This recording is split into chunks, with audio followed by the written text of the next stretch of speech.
Hello and welcome to CoreTV News. I am Gift Ogete. Controversies continue to trail the source of attacks on political figures and structures in Ekiti State ahead of the June 21st governorship election. Ayo Fayose, the People's Democratic Party candidate, has led the cause of violence at the doorstep of the Nigerian police, an accusation the Ekiti State Commissioner of Police Felix Uyana describes as stupid. Rashid monitored this development from Ado-Ekiti and filed in this report. Those in Ekiti politics have refused to sheath their swords, and the theater is getting hotter as the People's Democratic Party candidate in the forthcoming governorship election, Ayo Fayose, names the police as prime suspect in the political violence witnessed in the state.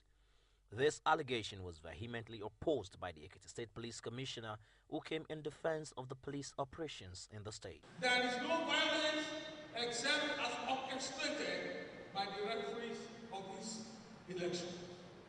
I plead with the police to be neutral, do purely police work, and protect this election. I accuse the police of violence.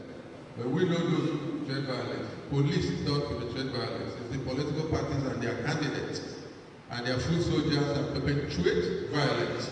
The former governor went further to accuse the police of connivance with the incumbent government in the arraignment and prosecution of electoral offenders. The moment you have influence of the chief executive that is consuming the actual officers to carry out these duties, they will be toothless. You have arrested and arraigned in court over 70 persons in respect of that, and this court across all the parties.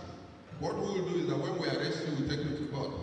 What happens in the court is left to the judiciary, but we will be called upon anytime we are required.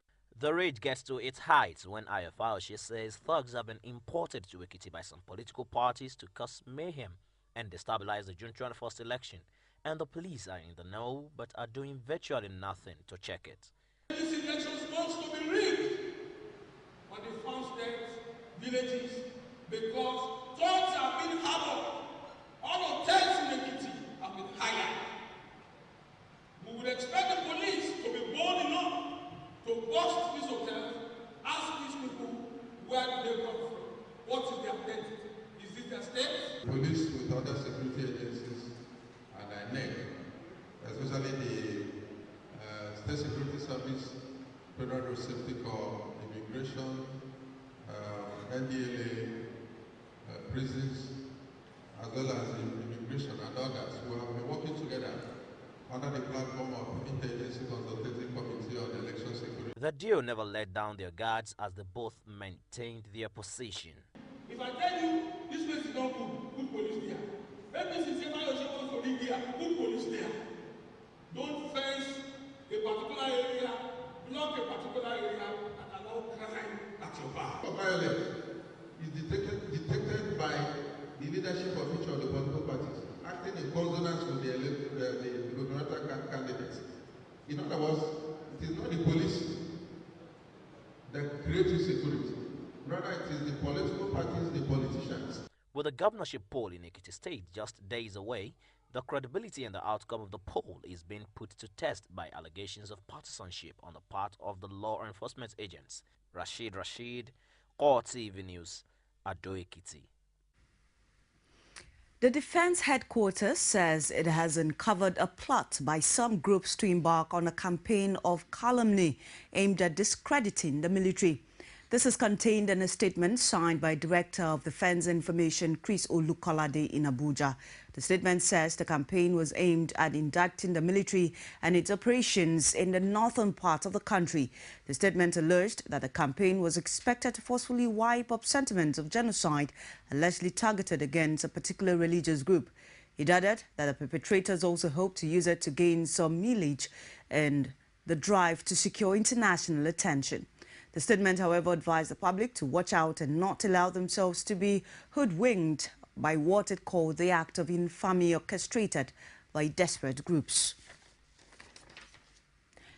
The movement for the emancipation of the Niger Delta has suspended all acts of sabotage, including what it describes as incessant attacks on oil and gas pipelines.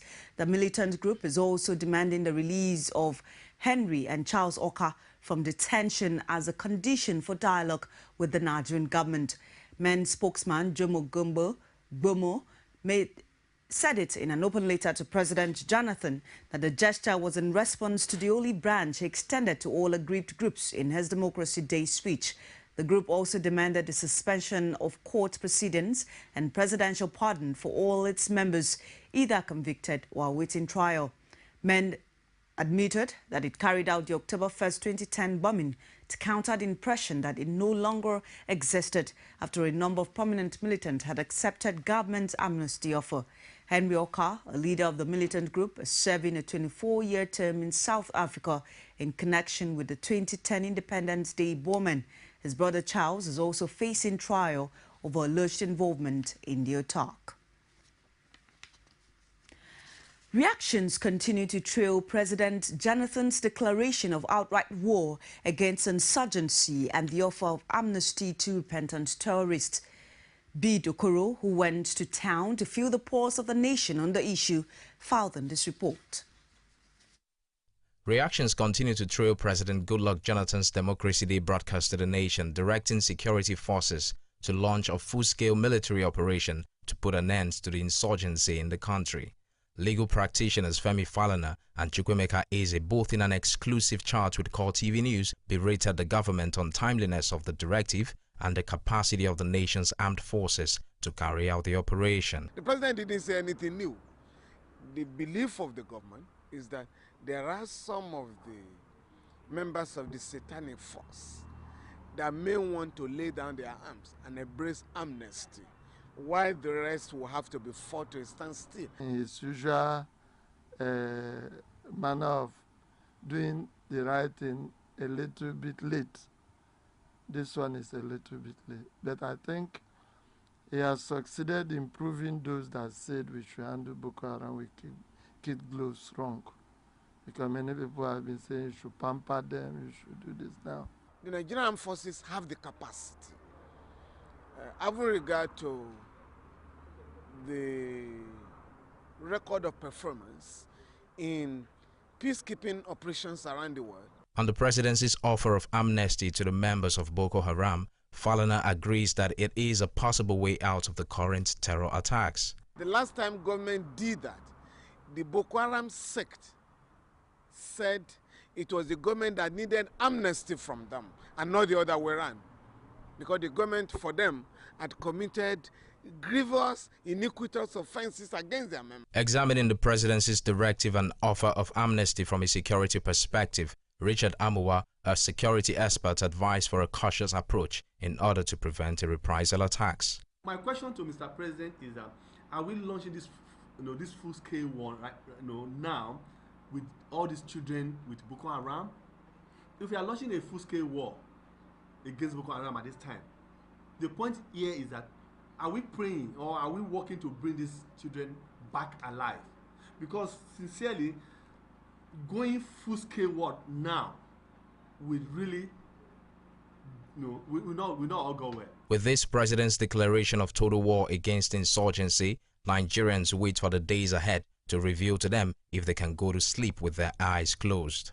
Bid Okoro, CoreTV News, Lagos. The proposal by the National Conference to have religious bodies pay taxes has come under heavy fire as religious leaders continue to condemn the move. Islamic scholar Isaac Akintola and a Christian leader Emmanuel Falodun says that government has not justified taxes collected over the years. They made this known during a visit to our CoreTV studio in Lagos. Motayolo has details. Many religious organizations in the country are now running multi-billion naira investments which are regarded as religious ventures and thus not taxable by government. Recently, this drew the eye of delegates to the National Conference who engaged in heated arguments to put forth their different positions on the issue. However, religious leaders who will be directly affected if the proposal is accepted and included in the Nigerian constitution are now speaking in total opposition to the proposal. No, churches should not be taxed because the people that contributed the money must or should have been taxed from their own place of employment of labor. So if that is being taxed again, then that is multiple taxation. When you talk of tax, it should be moderate. It should be affordable. There should be human angle to it. It should have a human face. But I know that it is only what I have that you can tax. You can't tax me for what I don't have. Ishak reasoned that if the government recognizes that the prayers of clerics is what holds the country together, then they should be ready to make some little sacrifices on behalf of religion. When asked if the proposal to stop government sponsorship of pilgrimage is in order, the both responded that the government should not withdraw its support for religious activities. Instead of thinking of halting government support for pilgrims, they should stop corruption in government circles. Number two, they should stop the practice of favoring government officials on the issue of sponsorship. It should not be that the government is giving it out to the churches and to the mosque and they are taking it back at the same time. The local government is to give 10 slots and they are the one that decides, and even you check, maybe there are not really genuine Muslims or leaders or church leaders. So that should be looked into. Once that is done, I think it's okay. On terrorism, the religious leaders encourage all to join hands with the government in prosecuting the war on terror. Omotayo Alo, CoreTV News, Lagos. It's CoreTV News on the hour. We'll take a break. Stay with us. CoreTV News presents a platform with presence in over 30 states of the Federation. Be sure to be had. For live coverage of events, we have the capacity to deliver from anywhere in Nigeria and beyond. Contact us now on 0803-471-8550 or 0803-724-9733, 014-533-407. Our 24-hour news station. Welcome back. It's CoreTV News on the hour. For more information on our news and other programs, visit us on our Facebook page, www.facebook.com/CoreTVNews. You can also follow us on Twitter, and our handle is @CoreTVNewsNG, and also on YouTube. It's www.youtube.com/CoreTV_news. Heads of governments in the West African sub-region converged in Accra, the Ghanaian capital, today to plot a lasting solution to insurgent attacks in Nigeria and Mali. The meeting is focused on combating the Boko Haram insurgency that has shaken religious powerhouse Nigeria and the crisis in Mali, where the Tuareg rebels have launched a fresh series of attacks in the restive north. The chairman of the Economic Community of West African States, Ghanaian President John Dramani Mahama, and his welcome address explained the sub-region commitment to the ongoing war on terror going on in Nigeria. According to Mahama, Nigeria acceptance of foreign assistance from France, Britain, United States and others is a step in the right direction. He emphasized that Nigeria must be open to all options at this time of need and do everything to stamp out insurgency in the country. Mahama berated Malian rebels for renewed mass armed struggle within the country, pointing out that it is a breach of the Ouagadougou Agreement which brought about truce.